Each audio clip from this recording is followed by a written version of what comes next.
Mission शक्ति को लेकर थाना अध्यक्ष ने टीम की घोषणा की। उत्तर प्रदेश सरकार के अभियान मिशन शक्ति नारी सुरक्षा नारी सम्मान को लेकर एक कार्यक्रम बिजनौर जनपद के सियोहारा थाना प्रांगण में देर शाम आयोजित हुआ, जिसमें 12 मजबूत महिलाओं समाज सेवियों को लेकर एक टीम गठित की गई, जिसकी अध्यक्ष श्रीमती ज्योति किरण राणा को बनाया गया तथा नगर की वरिष्ठ डॉक्टर श्रीमती लिपि वर्मा को उपाध्यक्ष की जिम्मेवारी दी गई। इसके अलावा श्रीमती फराह परवीन, श्रीमती पूनम देवरा, श्रीमती बबीता देवी, श्रीमती इंदु वर्मा आदि को सदस्य बनाया गया। तेज तर्रार महिला पुलिसकर्मी जूली त्यागी को एंटी रोमियो एवं मिशन शक्ति की देखरेख की जिम्मेवारी मिली, जिसमें महिला पुलिसकर्मी ज्योति त्यागी ने बताया कि वह दी गई जिम्मेवारी को सादी ड्रेस में रहकर स्कूल कॉलेज के बाहर एवं सुनसान सड़कों पर नजर रखकर एंटी रोमियो को सबक सिखाने का काम बखूबी निभाना जानती हैं और नारी शक्ति का जीता जागता उदाहरण है। सदस्य फराह परवीन ने कहा कि यदि लड़कियां और महिलाएं हिम्मत करके अपने साथ हो रहे अत्याचार का सामना बिना डरे करें तो वो दिन दूर नहीं जब महिलाओं और लड़कियों के साथ हो रही छेड़छाड़ की घटनाएं न के बराबर रह जाएंगी। कार्यक्रम की अध्यक्षता कर रही श्रीमती ज्योति किरण राणा ने अपने संशोधन में क्षेत्र की बेटियों, बहुओं व महिलाओं को विश्वास दिलाया कि वह अपने क्षेत्र की किसी महिला बेटी के साथ अत्याचार और छेड़छाड़ की घटनाओं को बर्दाश्त नहीं करेंगी। कार्यक्रम के आखिर में थाना अध्यक्ष श्री नरेंद्र कुमार गौड़ ने उपस्थित लोगों का आभार व्यक्त करते हुए मिशन में सहयोग की उम्मीद जताई। सियोहारा बिजनौर से फरीद अंसारी की रिपोर्ट। सम्मानित गण, यहाँ पर उपस्थित सभी पत्रकार गण और मातृशक्ति एवं समस्त पुलिस स्टाफ, मैं सबसे पहले आप लोगों ने मुझे यहाँ आने का अवसर दिया है, इसके लिए मैं बहुत बहुत आभारी हूँ और सभी को मैं नवरात्रों की शुभकामनाएं देना चाहूँगी।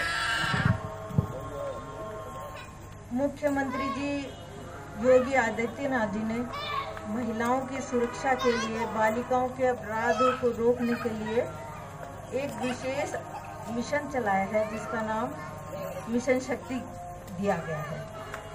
पुलिस में ये अभियान जो है सर्वोच्च प्राथमिकता पर है। हम लोग सभी जानते हैं कि आज से शुरू होकर ये विशेष रूप से 25 तारीख तक विशेष रूप से चलाया जाएगा और इसके बाद 6 महीने तक निरंतर चलता रहेगा। इसके तहत मैं सभी महिलाओं से ये कहना चाहूँगी कि हम लोग परिवार की जिम्मेदारी तो बहुत बखूबी निभाते हैं, लेकिन हमारी समाज के लिए, नैतिकता के लिए हमें कुछ और भी कार्य आगे बढ़कर करना पड़ेगा। हमारी सरकार, हमारा जो पुलिस तभी इस पर अच्छी तरह अमल कर पाएगा जब हम अपनी समस्याओं को भली प्रकार से समझें, अपनी आवाज़ उठाएं। और बहुत सी, मैं गांव में रहती हूँ, बहुत सी महिलाओं को इस विषय में ज़्यादा जानकारी नहीं है, तो जिनको नहीं पता है उनको बताएं।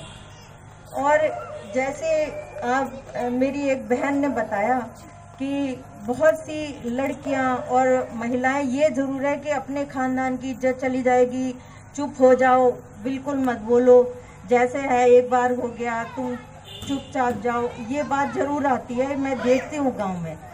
लेकिन इसके लिए हमें आगे आना होगा, अपनी आवाज़ को बुलंद करना होगा। मुख्यमंत्री जी ने, पुलिस लोगों ने ये कर रखा है कि सभी हेल्पलाइन नंबर दे रखे हैं, एक मत पेटी। मैं आप सभी लोगों का हार्दिक आभार व्यक्त करती हूँ कि आप लोग अपना कीमती समय निकालकर यहाँ पर उपस्थित हुए और आप लोगों ने इस कार्यक्रम को सफल बनाया। मैं बस इतना ही कहना चाहूँगी कि यदि हम सब साथ हैं, नारी शक्ति अपने आप में एक बहुत बड़ी शक्ति है।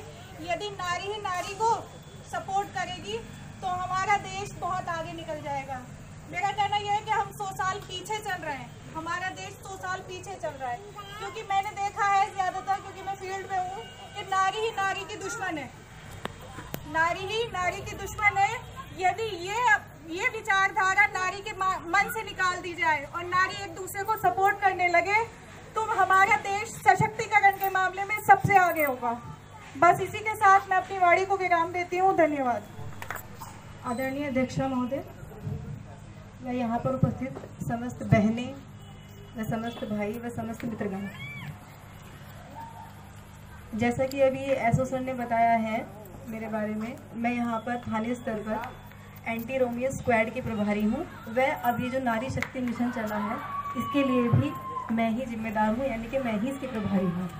मेरे ऊपर ही उत्तरदायित्व सौंपा गया है अधिकतर। वैसे तो ये सभी का उत्तरदायित्व है, पूरी पुलिस का है, हम सभी का है, लेकिन जो मुझे चुना गया है उसके लिए मैं बहुत ही खुश हूँ और बहुत ही अपने आप को सौभाग्यशाली समझती हूँ कि मुझे ऐसा काम मिला करने के लिए महिलाओं की सुरक्षा से संबंधित, और मैं इसको मन से करना चाहती हूँ। बहुत अच्छा लगता है मुझे करते हुए। मुझे ऐसा महसूस होता है जैसे कि मैं अपने लिए कर रही हूँ, अपने देश के लिए तो कर ही रही हूँ, अपने परिवार के लिए कर रही हूँ। मुझे खुद ऐसा फील होता है जब मैं करती हूँ इस काम को, पूरे मन के साथ करती हूँ। मैं ज़्यादा बड़े बड़े शब्दों में नहीं कहूँगी, ना भारी शब्दों का प्रयोग करूँगी। मैं छोटे छोटे शब्दों में कुछ बताना चाहती हूँ, सिंपल सी आसान भाषा में। महिलाओं को, बच्चियों को हम जब हमारे घर में छोटी बच्चियाँ होती हैं तो बचपन से ही सिखाते हैं, अब तो नहीं पता लेकिन पहले यही सिखाया जाता था कि बेटा अगर कोई तुम्हें कमेंट कर रहा है या कोई रास्ते में कुछ कह रहा है, चुपचाप आंखें नीचे करो, निकल जाओ, इग्नोर करो।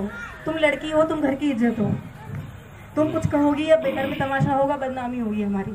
ये सोच अधिकतर रही है अब तक। तो मैं सभी को नहीं कहती कि सब ऐसा सिखाते हैं, लेकिन कहीं ना कहीं ऐसा था, हम भी जानते हैं, हमने भी सुना है ऐसा अपने घर में, परिवार में। तो ये सोच अब बदलती जा रही है। बहुत खुशी है मुझे, महिलाएं भी आगे बढ़ रही हैं, समझ रही हैं हर चीज़ को। और नारी शक्ति के साथ साथ मैं एक और विषय उठाना चाहूँगी। महिला, ये सारी बातें तो हो चुकी हैं, महिलाओं को क्या करना चाहिए, कैसे लड़ना चाहिए, क्या करना, लेकिन एक चीज़ जो कहीं छूट रही है वो ये है कि महिलाओं को तो जो करना है वो करना ही है। जो उनके साथ में गलत करते हैं, कमेंट्स करते हैं, वो कौन होते हैं? वो हमारे और आपके घरों में से होते हैं ना शायद, या कोई बाहर से तो नहीं आता। उनको भी, हमें बेटों को भी हमें समझाने की ज़रूरत है। बेटियों को समझाने के साथ साथ बेटों को भी समझाने की ज़रूरत है कि हमारे और आपके घरों में से ही बेटे होते हैं, कहीं बाहर से नहीं आते हैं। हमें उनको समझाना, शुरू से ये बता के चलना है कि इस तरह का कोई काम ना करें, क्योंकि वो भी नासमझ होते हैं। उस समय उनकी वो उम्र होती है कि वो कई बार ऐसी हरकतें कर जाते हैं, कमेंट कर जाते हैं, या कुछ हंस गए, गाना गा दिया, तो वो सब समझ नहीं पाते कि उनके लिए भी ये सही नहीं है, ये कर क्या रहे हैं, वो कितना बड़ा अपराध है। तो उनको भी हमें शुरू से समझाकर चलने की आवश्यकता होती है इसमें। और हम यही करते हैं, हम घूमते हैं, कई बार सादा वस्त्रों में घूमते हैं, वर्दी में भी घूमते हैं, लड़के हमें मिलते भी हैं।